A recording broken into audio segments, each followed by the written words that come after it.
So the programmatic research agenda right now is first look at perceptions. The next goal would be to then go into the field and look at perceptions of current teachers that are in physical education, and then to actually bring the technology into the gymnasium, and then to see to understand the students' perceptions of it, and then to see if it's really doing anything good. Understand that physical education is in a shift of paradigm right now. We're trying very hard to change the face, and not just to change it on a thin level, but to change it on a very deep level. We're changing the entire way physical education works. Yes, there's still sports. Yes, the crux is certainly still movement. But instead of playing elimination games, instead of playing violent games like dodgeball, for example, we're trying to remove those and replace them with quality activities. So we're hoping that Exergaming will have a positive effect on the shift of paradigm from traditional, ineffective physical education practices to positive, effective practices that will incorporate lifelong learning. So our goal is always to have a very holistic curriculum, to do a little bit of everything so we get everyone kind of involved, and at the same time giving them new experiences to learn from. There's never an intent for Exergaming to replace the original curriculum in physical education. It should always just be a supplement, as anything should. But it's a supplement in the same sense that if they're already at home playing video games, we need to teach them how they can be active while they're playing the video games. It would just be another unit. In physical education, we have unit after unit after unit. You start off with cooperative games, you go into basketball, you might do something with fitness, then you might do some outdoor activities. I would love to say 5th unit this year will be Exergaming. We're going to do it for 4 weeks. I think it'd be a very powerful way for students to learn how to apply what they do in physical education with what they do at home in video games. The current research body in Exergaming is fairly thin. It's a fairly new field, which is what's exciting about it.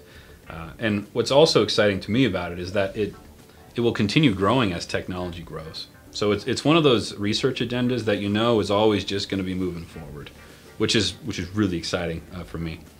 In regards to meeting domains, is what we call them in physical education, there's 4. There's psychomotor, there's cognitive, there's affective, and there's health related. Exergaming can easily achieve goals in all 4 of those. From a psychomotor perspective, it should be fairly obvious. We're up and we're moving and we're doing things. But the other aspect of psychomotor is learning how to do things. That's the gap right now. There's not a lot of research that connects the two, which is one direction I would like to go. There was a couple of studies that talks about problem solving in video games and how students actually learn how to problem solve while they play a lot of these games, which some people that don't play video games don't understand.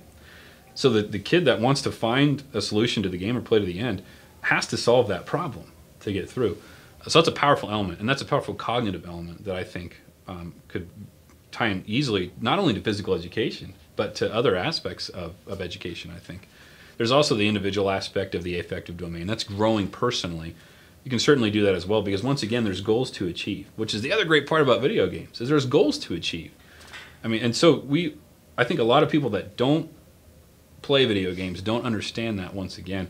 There is an end goal. And as you go along, there's that reward notion. Your player levels up. You get new things to play as you go through the game. That's what keeps kids motivated. And if we can tap into that, even better. That's part of the affective domain as well. Then there's the health related, which is the 4th domain.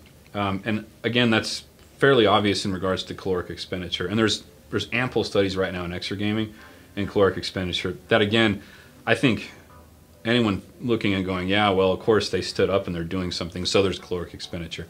But I think as studies come out more and more in regards to the Kinect, in regards to the Move, in regards to the Wii, you'll find that there is actually exponential caloric expenditure versus just sitting on the couch. What I'm excited about with Exergaming is that I really believe it can affect immediately the grassroots or the daily experience of the students, of the teachers, of the parents, of the community, the minute it's applied. And so I think this research will help us understand, is it applicable? Is this something that we can actually put in there and find success?